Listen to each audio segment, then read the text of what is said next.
Hello and welcome to this bonus episode of Phoenix Wright Ace Attorney. In here I'm going to talk about and review the cases that were present in the first entry to the Phoenix Wright franchise and tell you what I did and didn't enjoy. I feel like I'm stating the obvious here, but there are spoilers in this review, so if you don't want to be spoiled, stop here. I'll also put timestamps in the description if you just want to skip to a particular case that you'd like to hear my opinion on. With that out of the way, let's start with Case 1, the first Turnabout. The first Turnabout was a decent introduction to the game. It was an easily solvable case with a small cast of characters that did a good job at getting you ready for what was to come. That being said, I couldn't shake the feeling that Larry was supposed to be somewhat endearing and funny, but neither the jokes by nor the ones about him hit the mark, and I was just annoyed by his character throughout most of it.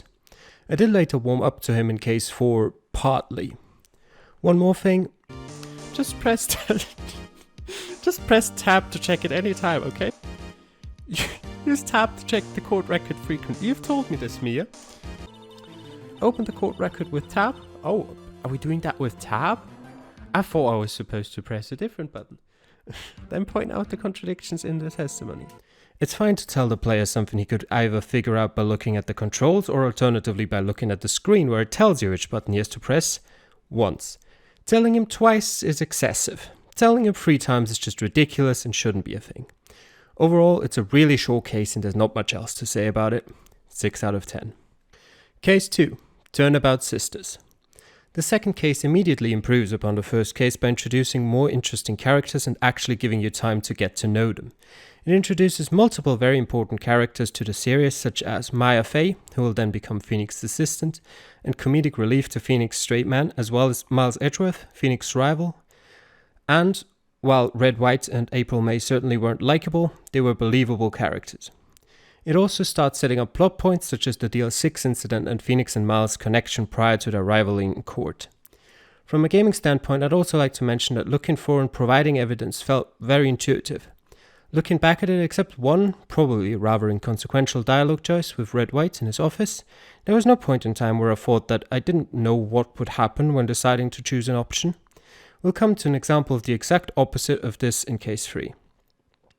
The only real complaint I could think of was that the cast itself felt a little too easy at times. The case itself felt a little too cut. The only real complaint I could think of was that the case itself felt a little too easy at times. There was no real mystery in who did it or how he did it. On a less serious note, this case has the first of many future instances of Phoenix being an idiot and telling a murderer all he knows about his crime face to face, in private with no witnesses. 8 out of 10.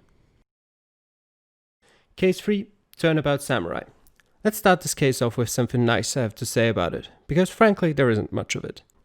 It felt refreshing to not know who the murderer is for once, because it ups the tension a bit. You never know what the people you're speaking to might be hiding. It was also the start of Edgeworth's change of heart away from his usual motto of everyone in court is guilty. Don't get me wrong, I can see where it came from, but it was good to know that Edgeworth will actually stand up for justice when he knows 100% that the person he's supposed to prosecute isn't actually guilty. With the good things out of the way, let's speak about the rest of the case. In short, Phoenix once again doesn't know when to shut his mouth and almost gets himself killed. I couldn't care less about the fate of any of the characters. The proofs are illogical at some times, far-fetched at others, and some of the choices you have to make are poorly presented and there's more holes in the plot than in a Swiss cheese.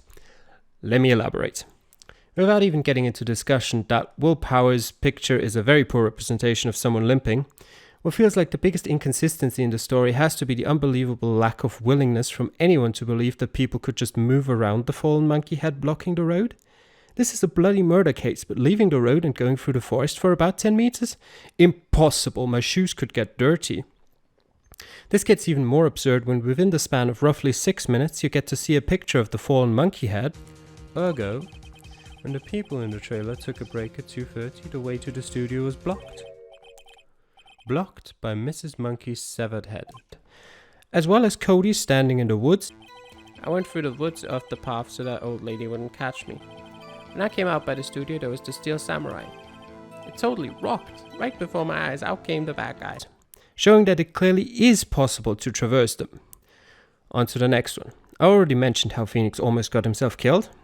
While telling someone rumored to be involved with the mafia that you know about their crimes is certainly stupid in its own right, there's so much more wrong with that scene. First off, where did Dee just get these 4 cold-blooded murderers to show up out of nowhere? Are they just constantly hidden somewhere in the trailer on standby? Did Dee call them over as soon as Phoenix entered the trailer? Why did no one ever notice them before? After Gumshoe made his entrance, why did they not just get rid of him as well? And most importantly, Gumshoe specifically said, "Dee Vasquez, you're coming down to the precinct with me, now." What about the 4 Mafia guys? Are you just going to leave them there? And the last huge plot hole, the proof of the empty plate.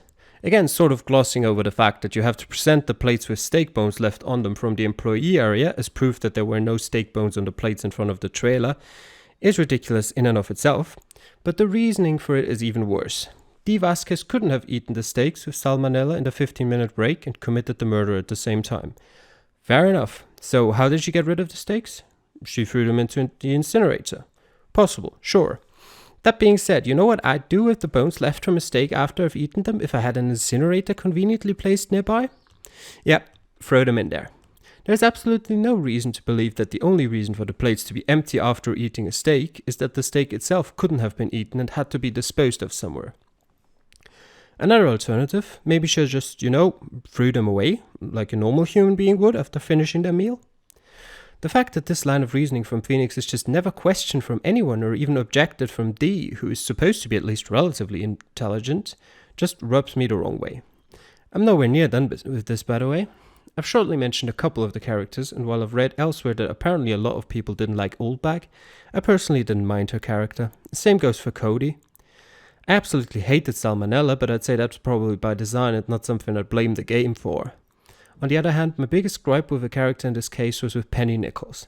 The main cause for that is her being entirely useless to the plot. I don't generally have anything against useless characters. Especially in RPGs and such, they can be used to make the world seem more populated and lively. That being said, at the point of writing this, which was during Case 4, she's the only character who isn't relevant to anything, which makes her stand out. Without me telling you, can you think of the things she did during the case? As far as I can remember, there's exactly 4 of them. She fixed the spear, which was first believed to be the murder weapon, with duct tape. She traded some cards with us to give to Cody. She fixed up the hole where Cody enters the studio, and she watches the guard station for a few minutes. All of those are pretty much irrelevant, and I'll explain to you why. The 2 easiest ones first. Her patching up that hole was instantly undone by Maya, and we got the key from the guard station later on anyway. The spear argument is flawed to begin with. If it was good enough as a murder weapon before it broke, it's still good enough after fixing it with duct tape. Irregardless of that, anyone could have fixed it, it didn't have to be Penny. And to finish it off, regardless of us just conveniently getting the exact card Penny needs, we could have just bought a card Cody wanted if we really had to get one. There's a couple more points I have about dialogue choices. The first thing I wasn't happy about from a game design standpoint was that during the cross-examination of Salmonella, there was a dialogue option where Mia asks you whether you think something is contradictory.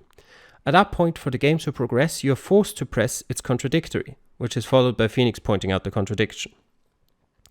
Having Mia give hints to Phoenix is fine, but at least have me think about what's contradictory in the statement rather than just giving me the solution when I press the button.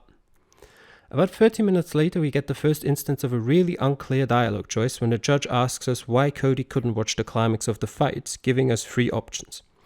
The problem with this dialogue option is that technically all of them are true, and there's no way for the player to know for sure which is the right choice. The right answer spelled out is that Cody couldn't watch it because he had a new camera with which he had to take a photo for his album. He wasn't fully familiar with that camera and therefore was fiddling around with it, trying to get it to work while the fight happens. Now, the 3 answers you can choose are: he couldn't watch it, he was watching something else, and show evidence. He couldn't watch the action because he had to get his camera to work. He was watching something else, the camera. And even within the evidence, at this point in the trial, there wasn't any mention of Cody's scrapbook, which was the correct piece of evidence. So I thought showing the camera wasn't going to be the solution because there was no established reason as to why Cody had to take a photo during the climax of the fight to begin with. All in all, a terrible case. 2 out of 10. Case 4. Turnout goodbyes. After a massive dip in quality, we're back up with Case 4. You may have noticed how there's a whole lot of stuff written in red, but most of those are nitpicks. For a change, let's start with them this time. Phoenix is still being an absolute idiot and regularly endangers the lives of himself as well as others by going up to criminals and telling them all he knows about their crimes. Something I didn't notice as much before, but I'm pretty sure it was still there in parts in the earlier cases, were the complete 180s in terms of intelligence from some of the cast.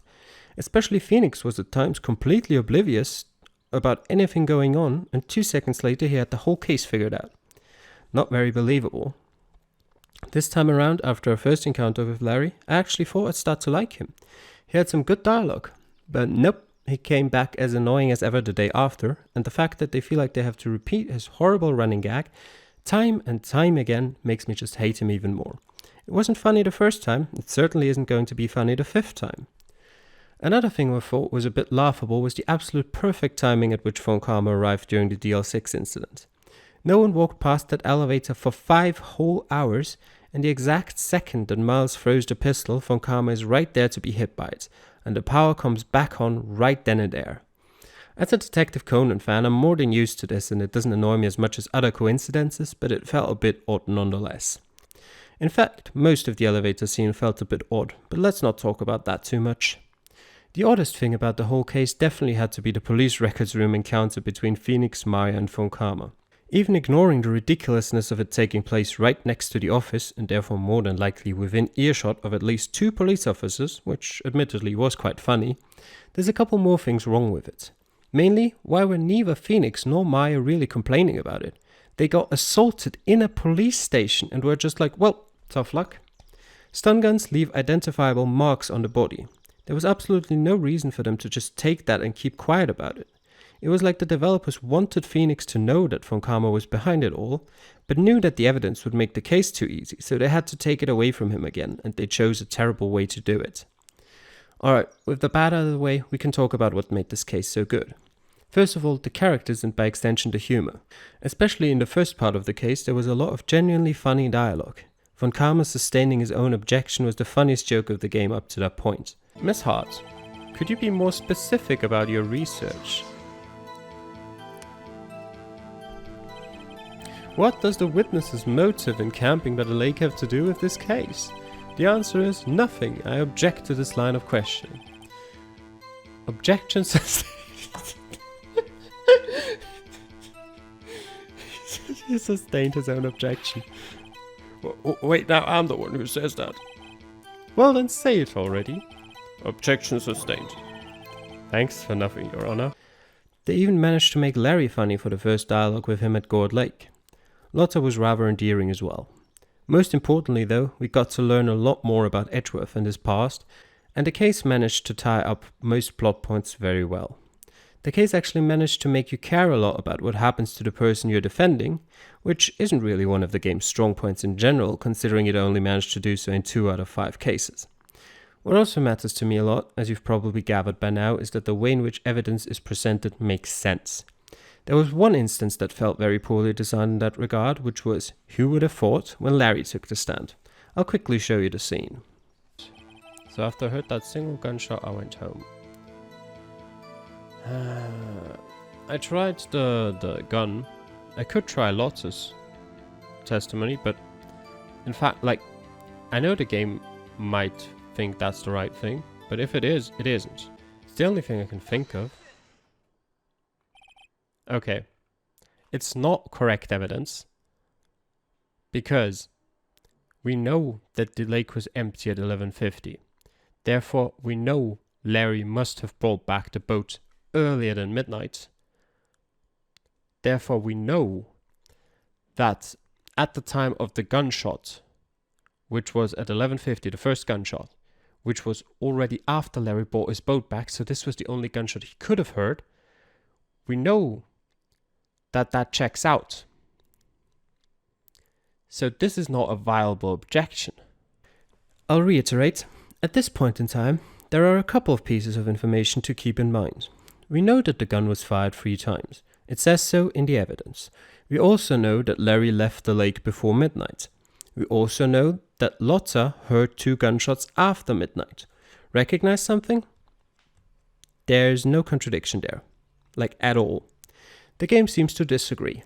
The worst thing about this is that the exact same faulty reasoning comes into play again 10 minutes later, when you have to use Lotta's deposition once more, this time to prove that Larry heard the gunshot before midnight. The good thing is that compared to the disaster that was case 3, that's pretty much the only time in the whole case where evidence is illogical, and even there you can still tell relatively well what the game wants you to present, even if you know it's wrong. There's one more scene later on that didn't really sit well with me. The question of why the murderer would take the second bullet in the elevator. Because both options you were given are actually reasonable and can be explained quite well, just not by Phoenix apparently. But I'll be a bit more lenient with that one since it's not really a provide evidence, but a multiple choice option. So even if it's not great, at least it won't cost you the case because you can only be wrong twice. And to end this case review, case 4 had a great conclusion and ended the game very well, with a scene of everyone celebrating their victory and then Maya going off to finish her spirit medium training so that she can feel like she has a purpose in being with Phoenix. The end. Oh, wait. Case 5, Rise from the Ashes. Let me preface this by saying that Rise from the Ashes was not part of the original Japanese release of the game and was only added in for the international version. Why? I'm not really sure. The case had a lot of positives going for it, but sadly there are just as many negatives to talk about. I'll praise the case for its innovation in regards to doing actual detective work, since the police isn't doing it anyway. Dusting for fingerprints or testing for blood splatters was definitely fun, and I'd hope it's not exclusive to this case. The investigation of evidence itself seemed fairly lackluster, however. Being able to turn things around is fine and all, but most of them were just really straightforward. Turn object A around, find hint A. Turn object B around, find hint B. There was never really any object that had either difficult to figure out or multiple hints. The security camera footage was also quite nice in principle. To immediately counter that though, it was ridiculously slow to the point where most of the time it felt like we were spending 30 seconds watching a clip when 5 seconds would have been more than enough. The murder mystery itself was also rather interesting. Being by far the longest case in the game, to give you a comparison, case 4 took me about 6 hours 45 minutes, while case 5 took almost exactly 12 hours. Obviously makes it easier to set up an elaborate multi-layered case, but you still have to give it credit for doing so, even though some of it made the outcome of the case, if you were to fail at certain points in the trial, very strange, but we'll get to that later. Oh, by the way, Phoenix actually didn't give away evidence to his enemies for once, so that's a good thing. Time to talk about the characters.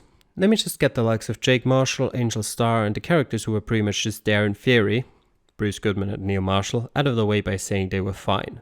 Not particularly likable, but also not really a problem. Edgeworth was great as always, and so was Detective Gumshoe, who I really started to like over the course of this game. Which leaves us with 3 characters to talk about, Gant and the Sky Sisters. Now Gant was a decent character, and by decent I mean decently written, that scumbag. He pretty much falls into the same category as Red White in case 2 for me. I wouldn't mind if he were to be run over by a car, but he did fill his role well.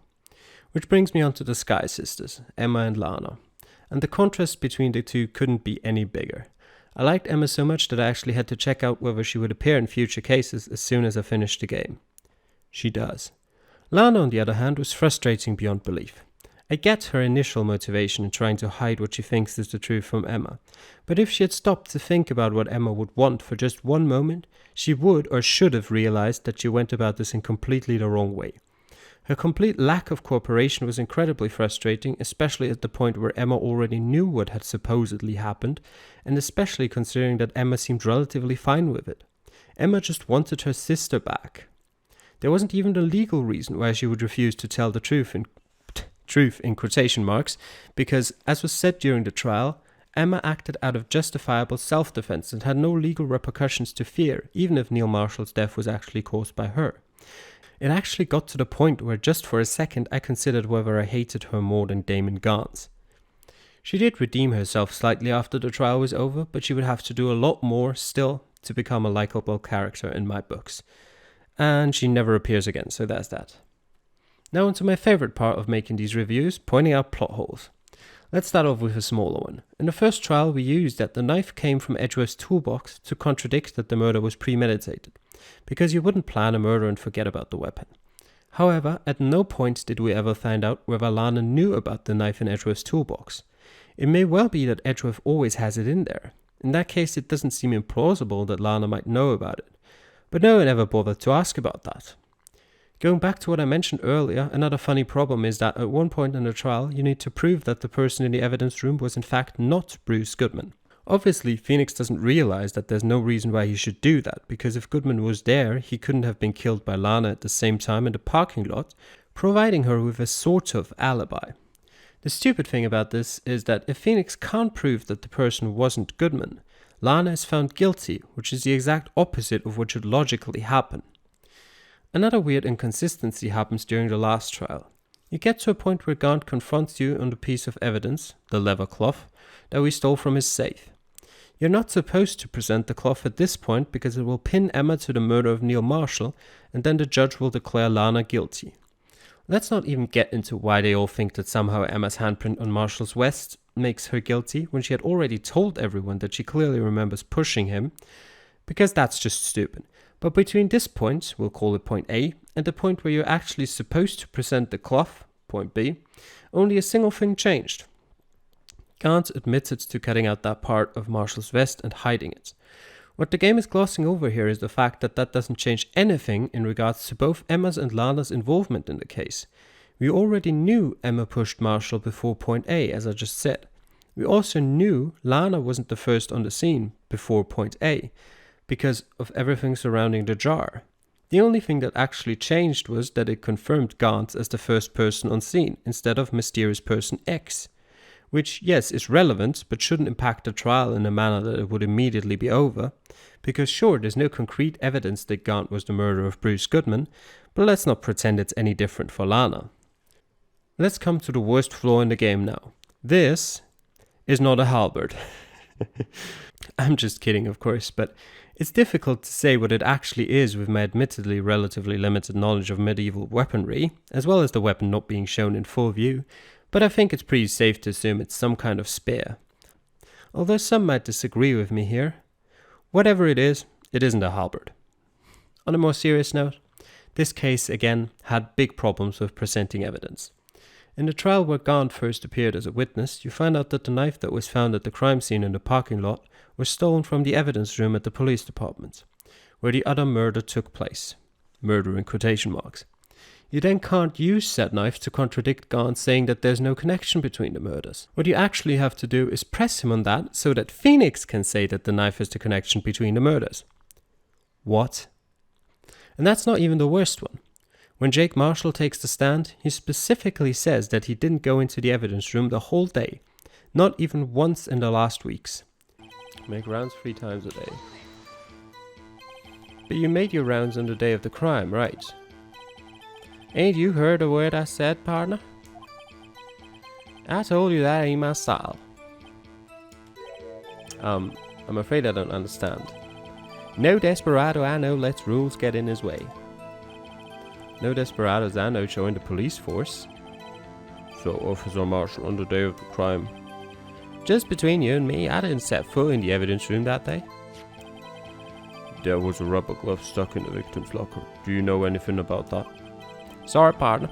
Can't say I do. I haven't been in that crypt in weeks. How does this guy avoid being fired? We obviously know that this is not true, since we have a bloody fingerprint from him at the scene of the crime. But Phoenix said he's got a trump card, obviously the fingerprint, but should up the ante first. Does that mean we have to do something else first? Well, no. We have to use the fingerprint. However, we can't actually use that bloody fingerprint on that statement. No.